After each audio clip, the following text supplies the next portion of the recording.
So in the previous video, we looked at how to actually generate the compound interest formula, generally speaking, for an n number of years.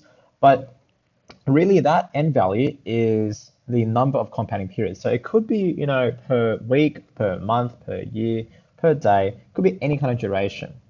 And now the formula A is equal to P times 1 plus R all to the power of n. A represents final amount at the end of a certain number of years or weeks or whatever. The principal is the amount that you put in the bank to start off with to invest. The rate here is the interest rate per compounding period. So if this is in years, then this is also in years. If this is in months, then that means this is in months as well. And that's what I'm saying when you have a look at the first dot point, that you need to ensure that the compounding period is the same for R and N. Now this formula, A equals to P bracket 1 plus R to the power of N, is actually written also as FV equals PV 1 plus R to the power of N. And FV refers to future value, which is the same thing as the final amount, because the money that you put in the bank will grow to some particular value, and that's what you see in the future. The present value here is also called the principal, okay? Because that's the amount or the principal that you put in at the beginning of time, which is what's present, okay, in value. And then the rest is going to be the same as before. Now let's have a look at an example, okay, using this formula. So for each of the following investments, calculate part I, the total amount of investment, and part 2, the compound interest earned. So, a mistake here, don't need that. Okay, so let's have a look at part A. $26,750 is invested at 4% per annum for 3 years with interest compounded annually. So first of all, we need to identify whether the compounding periods are the same.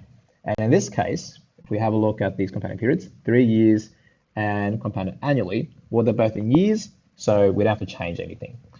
Our formula for part I, okay, the amount of investment starts with A is equal to P bracket 1 plus R to power n.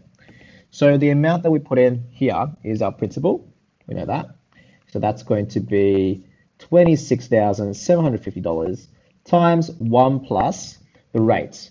Now, I would recommend also writing this rate as a decimal. So 4% is written as 0.04. So if we plus that 0.04 on to 1, we complete that bracket. And now that's to the power of 3 years in total. So we say to the power of 3.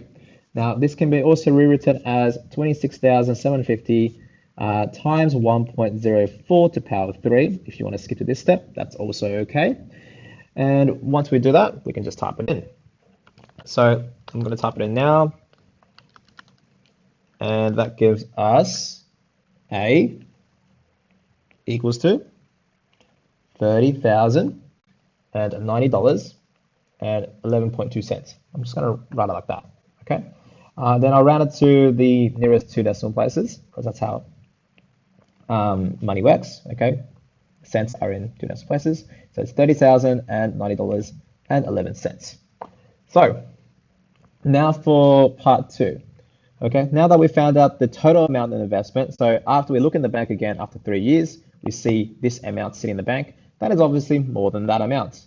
So the difference between these two amounts is your compound interest, how much you have actually earned in that duration. So the interest here, which is I, equals to the final amount, which is A. Okay. This is subtracted by P, which you know as a principal. So how much do I have at the end? I have 30,090.11, and then I'm going to minus 26,750, and now this would tell me what exactly this person has earned over 3 years. So it's 3,340 and 11 cents. Okay, and that's the extra amount they earned. Let's have a look at part 2. Oh, sorry, not part 2, part B. So in part B, we've got $18,000 invested at 0.8% per month for 7 months. So just by looking at the compounding period, this is per month, And this is also in months as well. So that's perfectly fine. We don't have to change any kind of these rates and years here, or sorry, months, the compounding periods. We don't have to change them at all. So we write A equals to P bracket 1 plus R to the power of N. So our principal here is $18,000 times 1 plus the rate, which we got to change to decimal. So if we divide this by 100, this is the same thing as 0.008. Okay, so just divide that by 100 in your calculator to get that. And now that's raised to the power of 7. Okay, so if I now write A equals to 18,000 times 1.008 to the power of 7, that should get me the final value after 7 months.